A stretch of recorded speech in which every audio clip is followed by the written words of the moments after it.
আসলে যোগের পেছনে হিন্দু মুসলমান খুঁজতো তো একটা সরকার, এটাই হচ্ছে মুশকিল।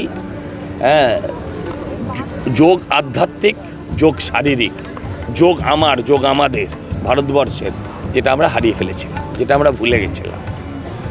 তো সেটাকে আবার আমার করে দিয়েছেন যিনি, তার নাম নরেন্দ্র দামোদর মোদী। আজকে একটা অনুভূতি আলাদা যে তিনিও করবেন, উল্টো দিকে আমরাও করব, একসাথে একই মঞ্চে। কোথা থেকে এসেছে? আমরা বারাসাত থেকে এসেছি। আজকের এই যে মেগা ইভেন্ট, আপনারা কি রেজিস্ট্রেশন করেছেন? হ্যাঁ, রেজিস্ট্রেশন করা আছে। আচ্ছা, কি বলবেন এই যে কলকাতায় এত এই মেগা ইভেন্টের আয়োজন, যোগা ইভেন্টে কতটা কি এক্সাইটেড লাগছে?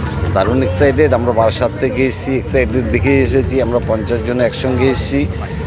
আর ভিতরে ঢুকতে একটু মোবাইল নিয়ে অসুবিধা হচ্ছে, যার জন্য আমরা বাইরে দাঁড়িয়েছি আপাতত। আমাদের প্রধানমন্ত্রী এসেছেন বলে কি আশা না? না, আমরা এমনিও আসতাম।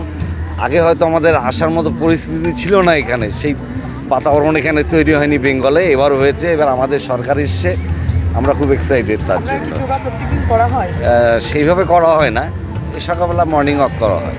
আমাদের একটা ইতিবাচক দৃষ্টিভঙ্গিতে এগোতে হবে। মাননীয় প্রধানমন্ত্রী একসময় বলেছিলেন বিরাসত এবং বিকাশ। আজকের দিনে দাঁড়িয়েও ভারতবর্ষের মানুষ আমাদের যে ঐতিহ্য, তার উত্তরাধিকার সম্পর্কে যে গর্ববোধ তৈরি হওয়া উচিত, পশ্চিমবঙ্গ সেক্ষেত্রে অনেক পিছিয়ে আছে। তার কারণ এই পশ্চিমবঙ্গের ইতিহাসটা হচ্ছে যারা আক্রমণকারী তাদের গৌরবান্বিত করবার ইতিহাস। যোগ হচ্ছে আমাদের মাটির সংস্কৃতি, যোগ হচ্ছে আমাদের এই পশ্চিমবঙ্গ থেকেই তার সূত্রপাত। ফলে সেই যোগকে নিয়ে যারা বিতর্ক করেছে তারা আসলে পশ্চিমবঙ্গের অস্তিত্বকে যারা এর আগে স্বীকার করতে চাইতেন না, যারা পশ্চিম বাংলাদেশ চান, তারাই এই সমস্ত কাজ করে। আজকের এই যোগা দিবসে তো ঐতিহাসিক বলে কি মনে করছেন? আরে ঐতিহাসিক তো বটেই, যোগের মাটিতে যোগ ফিরে এলো, এর থেকে বড় আর ঘটনা কি?